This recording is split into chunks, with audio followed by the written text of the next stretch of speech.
के बाद मध्य प्रदेश किया ने नोटिस पर संग्राम। आगामी लोकसभा चुनाव से पहले केंद्रीय जांच एजेंसियों ने अब मध्य प्रदेश में अपनी सक्रियता बढ़ा दी है। मध्य प्रदेश में कांग्रेस के नेताओं को आयकर विभाग ने समन जारी कर दिया। झाबुआ एमएलए डॉक्टर विक्रांत भूरिया और भिंड से लोकसभा चुनाव लड़ने वाले देवाशीष जरारिया ने समन मिलने की पुष्टि की। उन्हें इसी महीने दस्तावेजों के साथ आयकर भवन में उपस्थित होने के लिए कहा गया। नेताओं को आयकर अधिनियम की धारा 131 के तहत समन जारी किया गया, जिसमें साक्ष्य प्रस्तुत करने का नियम है। कांग्रेस का यह कहना है कि डराने की कोशिश है।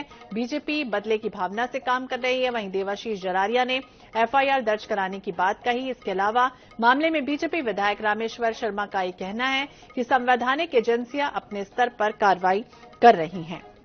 तो आगामी लोकसभा चुनाव से पहले केंद्रीय जांच एजेंसियों ने अब मध्य प्रदेश में अपनी सक्रियता पूरी तरह से बढ़ा दी है। कांग्रेस के कई नेताओं को आयकर विभाग ने समन जारी किया है, जिसमें झाबुआ के एमएलए डॉक्टर विक्रांत भूरिया का भी नाम शामिल है और भिंड से लोकसभा चुनाव लड़ने वाले देवाशीष जरारिया ने समन मिलने की पुष्टि भी की है और इसी महीने दस्तावेजों के साथ आयकर भवन में उन्हें उपस्थित रहने को भी कह दिया गया है। तो नेताओं को आयकर अधिनियम की धारा 131 के तहत समन जारी किया है, जिसमें तमाम साक्ष्य सबूत प्रस्तुत करने का नियम है। मैं देवाशीष जरारिया, पूर्व लोकसभा प्रत्याशी भिंड दतिया।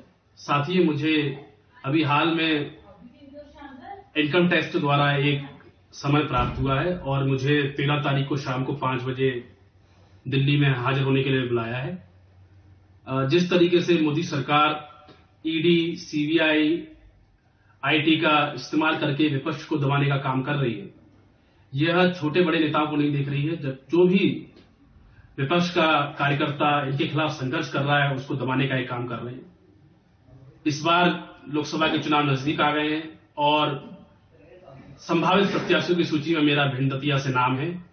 ऐसे में मुझे परेशान करने के लिए इस तरीके का समन दिया गया है। 13 तारीख को शाम को 5 बजे सभी दस्तावेज जो मुझसे मंगाए गए हैं वो लेकर मैं आईटी के सामने समक्ष, जो उनके अधिकारी जिन्होंने बुलाया है, उनके समक्ष उपस्थित होऊंगा। लेकिन मैं भारतीय जनता पार्टी की केंद्र सरकार को ये बता देना चाहता हूं कि हम इस सब हरकतों से आपके डरने वाले नहीं हैं। हम आपके खिलाफ संघर्ष कर रहे थे, संघर्ष करते रहेंगे। और जो आईटी के अधिकारी सरकार के पिट्ठू बनकर हम जैसे लोगों को दबाने का काम कर रहे हैं। देखिए, आईटी अगर आयकर विभाग नोटिस दे रहा है तो ठीक है, सामान्य प्रक्रिया है।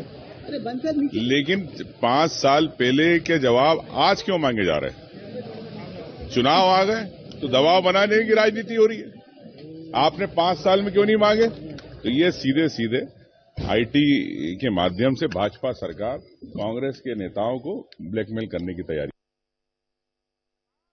कल नरेंद्र मोदी जी आए थे झाबुआ। सुबह उनसे हमने पीएम साहब से नर्मदा के लिए पानी का आग्रह करा था, जल का आग्रह करा था और शाम आते आते आयकर विभाग का नोटिस समन हमें थमा दिया गया। अब ये डराना चाहते हैं, दबाना चाहते हैं, जो भी करना चाहते हैं, पर हम डरने वाले नहीं हैं। जब चुनाव आते हैं तभी इनको समन क्यों याद आते हैं? लोकसभा का चुनाव आने वाला है और इनको समन याद आ रहे हैं। और सबसे बड़ी बात, सिर्फ कांग्रेस वालों को ही क्यों समन जारी हो रहे हैं? तो इससे साफ होता है कि ये जो ईडी, सीबीआई, सारी एजेंसियों का दुरुपयोग करना चाहते हैं, ये कर रहे हैं। और हम लोग डरने वाले नहीं है और डटकर सामना करेंगे। हमारे पास कुछ भी छुपाने के लिए नहीं है।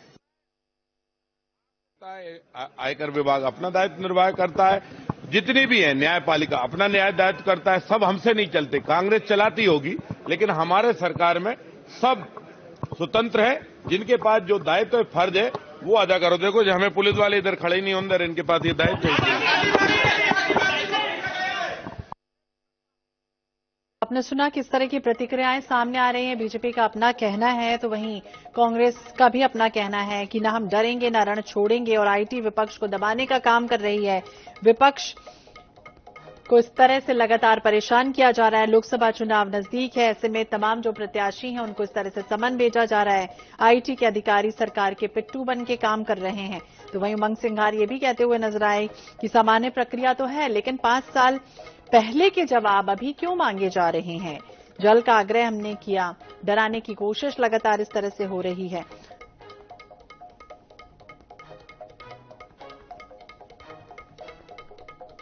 और इसी विषय पर हम बातचीत करेंगे। कांग्रेस के प्रवक्ता हैं हमारे साथ, डॉक्टर राम पांडे जी हैं। पांडे जी, बहुत बहुत स्वागत है आपका INS 24/7 पर। और क्या कहेंगे, जिस तरह से लगातार अब समन की बात शुरू हो चुकी है, मध्य प्रदेश में सक्रियता IT की बढ़ गई। 10 साल पुराने नोटिस दिए जा रहे हैं और ज्यादातर नोटिस उनको दिए जा रहे हैं जो इस बार लोकसभा की दावेदारी कर रहे हैं और उनके चांसेस हैं कि शायद उनको टिकट मिल सकता है। ऐसे लोगों को नोटिस दिया जा रहा है और हम जैसा कि देख रहे हैं ED के नोटिस तो लगातार मिल ही रहे थे, CBI जांच लगातार चल ही रही थे, अब इनकम टैक्स डिपार्टमेंट के भी नोटिस आने लगे।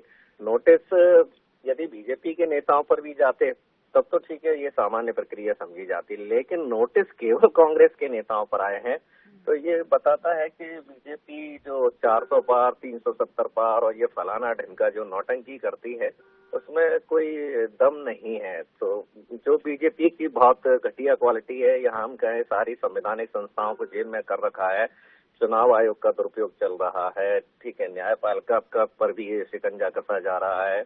इधर इस तरह से अब जितने भी ये नोटिस दिए, यदि ये कल बीजेपी में चले जाते हैं तो सारे नोटिस वापस आ जाएंगे, जवाब भी देने की जरूरत नहीं है।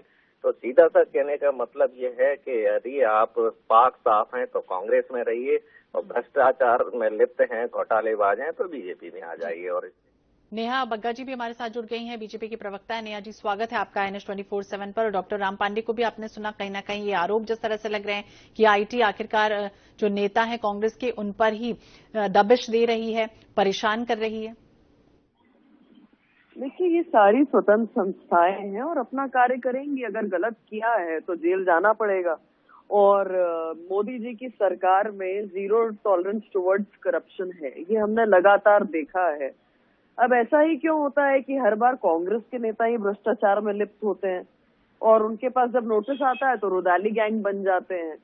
कांग्रेस ने अगर भ्रष्टाचार किया है या किसी भी व्यक्ति ने अगर भ्रष्टाचार किया है तो उसके ऊपर कार्रवाई होती आई है और जरूर होगी। जी डॉक्टर राम जी, आप सुना आपने क्या कुछ कह रही नेहा जी कि भ्रष्टाचार अगर किया है तो कार्रवाई होगी। देखिए मैडम, आम आदमी को भी दिख रहा है कि प्रधानमंत्री की सैलरी 2 लाख भी नहीं है और उनका खर्चा 2 करोड़ रुपए महीने का है। 10 लाख का सूट, 50 लाख की घड़ी, 25 लाख का चश्मा, इनकम टैक्स के अंधा हो गया है क्या? प्रधानमंत्री को यदि नोटिस इस देश में सबसे पहले इनकम टैक्स को देना चाहिए तो वो प्रधानमंत्री नरेंद्र मोदी जी को देना चाहिए। वो सीधा साधा सा दिखता है कि दिन में 4 बार कपड़े बदलते हैं, वही कपड़े लाखों रुपए के आते हैं।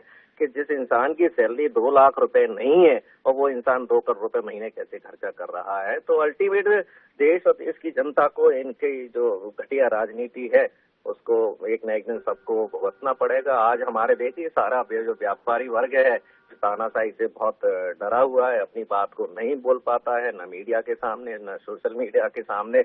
आज पूरे देश की जनता इस तरह की हरकतों से दहशत में है, लेकिन देश की जनता है, एक न एक दिन इनको सबक जरूर सिखाएगी। तो देखना होगा, देश की जनता है, सबक जरूर सिखाएगी, ये कह रहे हैं पांडे जी। बहुत बहुत शुक्रिया आप दोनों का ही बातचीत करने के लिए। नेहा जी, पांडे जी हमारे साथ जुड़े हुए थे। नोटिस पर संग्राम लगातार जारी है। एक तरफ बीजेपी कह रही है कि दायित्व निभा रही है, न्यायपालिका अपना काम करती है, स्वतंत्र है, जिसका जो दायित्व है वो निभाया जा रहा है। तो दूसरी तरफ ये आरोप है कि सामान्य प्रक्रिया तो है लेकिन 5 साल के गड़े मुर्दे आखिरकार अभी क्यों उखाड़े जा रहे हैं।